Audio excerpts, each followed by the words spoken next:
Hi everybody, I hope that you're all doing really well. So today I am back to do the second Tome Around tag, which is a tag all about second-hand book buying.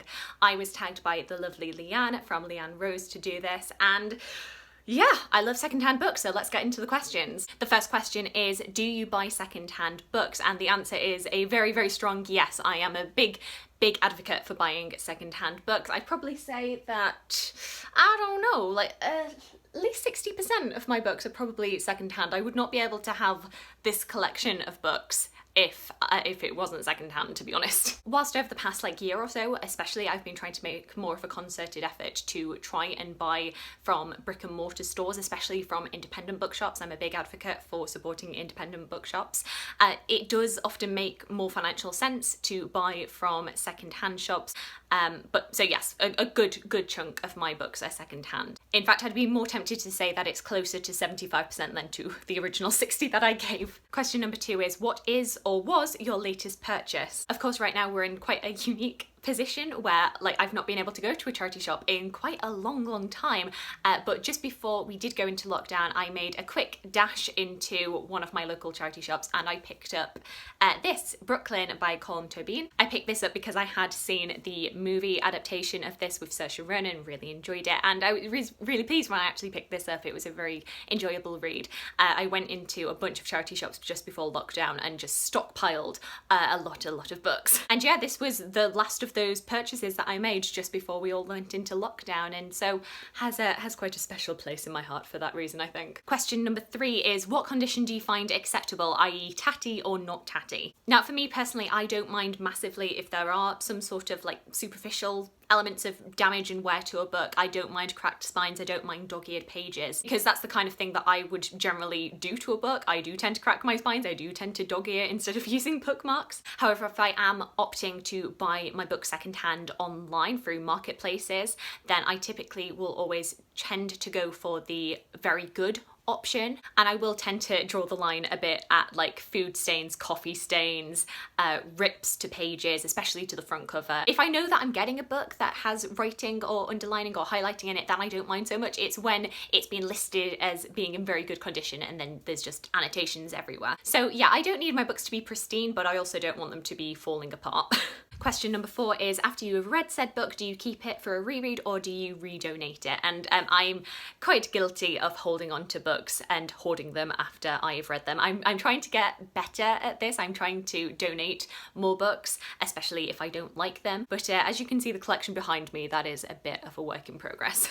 Question number 5 is, do you have a favourite place you like to go to when looking for second-hand books? So I've mentioned before, I did my BA and my Masters at York, and I just love York so much for so many different reasons, but especially the appeal of their second-hand book buying facilities. There's just a very good array of second-hand bookshops in York, and not to discount the Waterstones or any of the independents that are in York. They are very good as well, but I have to say it is a perfect Saturday to me to just go over to York and just trawl around all of their second-hand bookshops and charity shops. I love it so much. In particular, I really highly recommend the Oxfam bookshops there. They are always so well stocked. I know a lot of people are big advocates for the Minster bookshop, the bookshop that is literally just parallel to the Minster. It's not my absolute favourite place to go to for second-hand books. I know it has a bit of a fan base in York, but for me personally it is quite a compact, quite constricted little bookshops, and I like to have a bit of space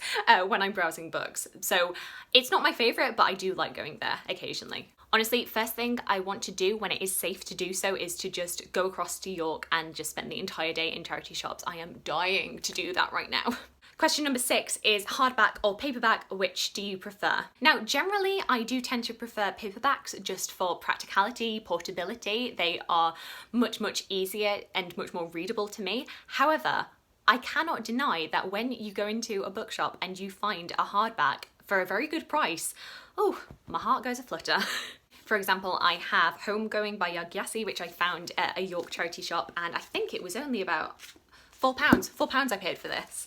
And then I found English Animals by Laura Kaye, and this was only £3.49. You know, for hardbacks, Hardbacks, guys. Yeah, I just always get so excited when I see a good hardback at a decent price in a charity shop. I just feel like the excitement hits so much more when it's a hardback because you know what a good deal it is. Question number 7 is, have you found any real gems when you've been doing your secondhand book buying? I always hear about people finding like folio society editions of books and it being like less than £5 because the bookseller just did not know what it was that they had. Never personally had that experience for me. I found folio society editions in charity shops before, but they've always been like £25. Last time I was in York was for my graduation. I did do a little crawl around the charity shops and I did find a hardback edition of The Priory of the Orange Tree by Samantha Shannon, which I'll be honest with you, is a book that I have never really cared about reading because fantasy isn't really my genre. But I saw it in the charity shop and I thought, you know what, if this is under £5, I might actually pick it up because that would be a fantastic deal. Unfortunately, I picked it up and it was £9.99 and I thought, oh, no. I do have to respect the bookseller for knowing what they had there and pricing it appropriately. But on the one hand, like, I am northern and I am very, very used to going to charity shops and being able to get books like 4 for £1. So whenever I hear people talking about getting like a Folio Society edition for £25 or finding a hardback for £9.99, like, I know in my head that that is a good deal, but I'm cheap. And like I say, I'm used to buying 4 for £1, so it seems a lot to me. And that's without even going into the conversation about the price of books and how books are actually quite reasonably priced for the amount of labour that goes into them and for the amount of entertainment that you get out of them. So yeah, I do absolutely agree that books are reasonably priced for what they provide and for the industry. There are just moments where my upbringing does come through and I'm like, oh, that's expensive, which is something I definitely need to condition myself out of. But in terms of gems that I have found and picked up in bookshops, I have to say, I feel like there are different definitions that you could have for a gem that you found in a charity shop. For example, I love it when I've been thinking about a book and I find it just randomly on the shelves. In that last visit to York that I did for my graduation, I ended up picking up The Private Lives of the Tudors there, which I thought was just really appropriate because I was graduating from my history degree and I'd also been thinking about picking this book, you know, from a bookshop anyway, so to find it in a charity shop, bonus. You can always rely on Ian McEwan, especially to be in a charity shop when you need him. So when On Chesil Beach and The Children Act were both coming out as film adaptations, I was very pleased to find these in charity shops at the right moment. I always find it such a delightful moment as well when you go into a charity shop and you find like quite a new book that lots of people are talking about. So for example, I found When Breath Becomes Air by Kalanithi in a charity shop, and this was just when all of the buzz around it was happening, so I was absolutely delighted to find this. And then back in December is when I found Bridge of Clay by Markus Zusak. I think this had pretty much only just come out into paperback, so I was completely flabbergasted that I found this in a charity shop of all places. I don't know if that is a damning indictment of this book and how good it is, but I've not read it yet, so we'll reserve judgment. And then also when you just find really stunning, beautiful books in a charity shop, it's like, oh, mwah, perfect. For example, I found The Wicked Cometh by Laura Carlin in a charity shop. I'd been lusting after this in bookshops and so was delighted to find it. Shame I didn't really like the book, but you can't win them all. But I have to say the absolute standout beautiful book that I found in a charity shop was The Mermaid and Mrs. Hancock by Imogen Hermes Gowar. This was another York find that I was just like, how is this here? How is this here? And this was another one that I got just as the buzz about it was really, really high. I think it had been, yeah, it had been longlisted for the Women's Prize at this point. So yeah, delighted to find this. The optional question number 8 is find a book from your shelves that you can donate to a good cause or to your local charity or goodwill shop. And I have this pile of books from my unhaul that I did a few weeks ago. I've still obviously not been able to go to a charity shop to donate these, but rest assured, these books will all be going to charity shops. Question number 9 is to go ahead and tag some peeps.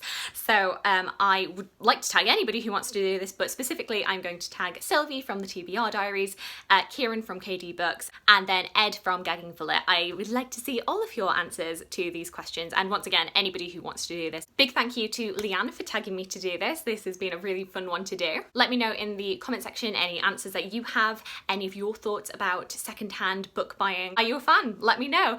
I hope that you are having a wonderful day. I look forward to talking to you again soon. Thanks. Bye.